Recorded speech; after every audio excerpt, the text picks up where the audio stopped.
जरा सोचिए, एक ऐसी दुनिया के बारे में जो हजारों साल पहले अपने समय से कहीं कहीं आगे थी, और फिर अचानक बिना कोई सुराग छोड़े इतिहास के पन्नों में कहीं गुम हो गई। आज हम सब मिलकर हड़प्पा सभ्यता के इसी गहरे राज से पर्दा उठाने की कोशिश करेंगे। तो फिर सबसे बड़ा सवाल तो यही उठता है ना, कि आखिर कैसे एक पूरी की पूरी सभ्यता बस गायब हो सकती है। यही वो सवाल है जो हमें इस खोई हुई दुनिया की तह तक ले जाएगा। हमारे सामने ना दो बहुत बड़ी पहेलियां हैं। पहली, उनके शहर जो आज बस खामोश खंडर बन के रह गए हैं, और दूसरी जो शायद इससे भी बड़ी है, वो है उनकी लिखावट। एक ऐसी रहस्यमय लिपि जिसे आज तक कोई पढ़ ही नहीं पाया है। और जानते मुश्किल क्या है? कोई ऐसी चीज मिली ही नहीं जहां ये लिपि किसी और जानी पहचानी भाषा के साथ लिखी हो। इसने तो बड़े बड़े एक्सपर्ट्स को भी चक्कर में डाल रखा है। तो चलिए इस रहस्य की एक एक परत को खोलना शुरू करते हैं। और शुरुआत करने के लिए सबसे पहले ये समझना जरूरी है कि हड़प्पा सभ्यता आखिर थी कितनी बड़ी, और प्राचीन दुनिया में इसका दबदबा कितना था। देखिए, ये कोई छोटी मोटी बस्ती नहीं थी। हम बात कर रहे हैं एक ब्रॉन्ज एज सुपर पावर की। लगभग 2500 ईसा पूर्व, जब मिस्र और मेसोपोटामिया की सभ्यताएं फल फूल रही थीं, ठीक उसी वक्त ये सभ्यता भी अपने चरम पर थी। इसका फैलाव आज के पाकिस्तान और भारत के एक बहुत बड़े हिस्से पर था, और इसके शहर हड़प्पा और मोहनजोदाड़ो, ये तो उस जमाने के महानगर थे। खासकर मोहनजोदाड़ो, जिसका मतलब है मुर्दों का टीला। तो अब जरा इन शहरों के अंदर झांक कर देखते हैं कि आखिर वहां की जिंदगी कैसी थी। वो सबूत देखते हैं जो उनके कमाल के शहरी जीवन की कहानी सुनाते हैं। ये लोग शहर बसाने में उस्ताद थे सच में। उनके शहर आज के मॉडर्न शहरों की तरह एक ग्रिड पैटर्न पर बने थे। मतलब सीधी सपाट सड़कें जो एक दूसरे को बिल्कुल 90 डिग्री के एंगल पर काटती थीं। कमाल है। शहर भी दो हिस्सों में बटा था। एक ऊंचा हिस्सा, शायद जहां शासक रहते होंगे, और एक निचला रिहायशी इलाका। और उनका ड्रेनेज सिस्टम, अरे वो तो आज भी हैरान कर देता है। ढकी हुई नालियां, पक्की ईंटों से बनी, ये सब क्या दिखाता है? यही कि वहां एक बहुत ही ऑर्गेनाइज्ड और मजबूत शासन रहा होगा। और जरा ये देखिए, ये बहुत ही दिलचस्प है। एक तरफ है मोहनजोदड़ो के विशाल अन्न भंडार, मतलब अ ग्रेट ग्रैनरी का ब्लूप्रिंट, और दूसरी तरफ है उसके असली खंडर। ये तस्वीर साफ दिखाती है कि वो लोग सिर्फ सोचते नहीं थे, बल्कि अपनी प्लानिंग को हकीकत में बदलना भी जानते थे। जो कागज पर था वही जमीन पर बनाया।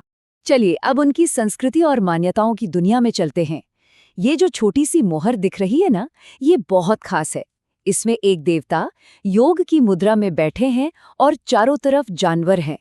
कई जानकार इसे प्रोटो शिव कहते हैं, यानी भगवान शिव का एक बहुत पुराना रूप, शायद पशुपति का। ये हमें उनकी धार्मिक सोच की एक छोटी सी पर बहुत अहम झलक देती है। और सिर्फ देवता ही नहीं, हमें मिट्टी की बनी ऐसी अनगिनत मूर्तियां मिली हैं जिन्हें मैट्री देवी या मदर गॉडेस कहा जाता है। इनसे ऐसा लगता है कि वो लोग फर्टिलिटी यानी उर्वरता की देवी की पूजा करते थे। ये दिखाता है कि उनका समाज प्रकृति और स्त्री शक्ति से कितना गहरा जुड़ा हुआ था। कभी कभी ना इतिहास की सबसे बड़ी कहानियां सबसे छोटी चीजों में छिपी होती हैं, जैसे ये मिट्टी की एक खिलौना गाड़ी, एक बैलगाड़ी। सोचिए, ये हमें कितना कुछ बताती है कि उनके पास ट्रांसपोर्ट के लिए क्या था, और शायद ये भी कि उनके बच्चे कैसे खेलते होंगे। ये उनके रोजमर्रा के जीवन की एक बहुत ही प्यारी सी तस्वीर है। अच्छा, तो अब तक हमने उनके शहर और समाज को देखा, पर क्या ये लोग अपनी ही दुनिया में रहते थे? बिल्कुल नहीं। चलिए अब देखते हैं कि हड़प्पा के लोग दुनिया से कैसे जुड़े हुए थे। जरा इस नक्शे पर नजर डालिए। ये दिखाता है कि उनका व्यापार कितनी दूर दूर तक फैला हुआ था। मेसोपोटामिया, ईरान, अफगानिस्तान, इन सभी जगहों तक उनके रास्ते बने हुए थे। ये लोग सिर्फ किसान या कारीगर नहीं थे, बल्कि बहुत बड़े व्यापारी भी थे। और यहाँ एक बहुत बड़ा सुराग मिलता है हमें। मेसोपोटामिया के पुराने दस्तावेजों में एक जगह का जिक्र है, मेलुहा। और जानते हैं वो मेलुहा से क्या क्या मंगाते थे? तांबा, हाथी दांत, लाजवर्द मणि जैसे कीमती पत्थर। और ज्यादातर विद्वान आज यही मानते हैं कि ये मेलुहा कोई और नहीं बल्कि हड़प्पा का ही इलाका था। और अब हम आते हैं इस कहानी के सबसे बड़े, सबसे उलझे हुए सवाल पर। वो सवाल जिसका जवाब आज तक कोई नहीं ढूंढ पाया। आखिर 1800 ईसा पूर्व के आसपास ऐसा क्या हुआ कि ये इतनी उन्नत सभ्यता खत्म हो गई? इस सवाल को लेकर ना कई अलग अलग थ्योरीज हैं। एक थ्योरी है आर्य आक्रमण की, पर इसमें एक पेंच है। सभ्यता का पतन हुआ करीब 1800 ईसा पूर्व में और आर्यों के आने का अंदाजा लगाया जाता है 1500 ईसा पूर्व के आसपास। मतलब टाइम मैच नहीं हो रहा। अच्छा, दूसरी थ्योरी है भयानक बाढ़ की। हो सकता है किसी भूकंप ने सिंधु नदी का रास्ता रोक दिया हो, पर फिर जो बस्तियां बाढ़ वाले इलाके से दूर थीं वो क्यों वीरान हो गई। एक और मजबूत थ्योरी है नदियों का रास्ता बदलना। हो सकता है सिंधु नदी ने अपना रास्ता बदल लिया हो और पानी के बिना शहर उजड़ गए हों। और आखिर में कुछ लोग मानते हैं कि ये एक इकोलॉजिकल कोलैप्स था। शायद उन्होंने जंगल काट दिए, जरूरत से ज्यादा खेती कर ली और जमीन बंजर हो गई। तो देख रहे हैं कितनी सारी संभावनाएं हैं, पर कोई एक ठोस जवाब नहीं है। जो भी सबूत मिले हैं वो एक बात की तरफ इशारा करते हैं, ये सब कुछ एक रात में नहीं हुआ। ये एक धीमी प्रक्रिया थी। शहर सिकुड़ने लगे, बस्तियां पूरब की ओर खिसकने लगीं और बड़ी बड़ी इमारतें बेकार हो गईं।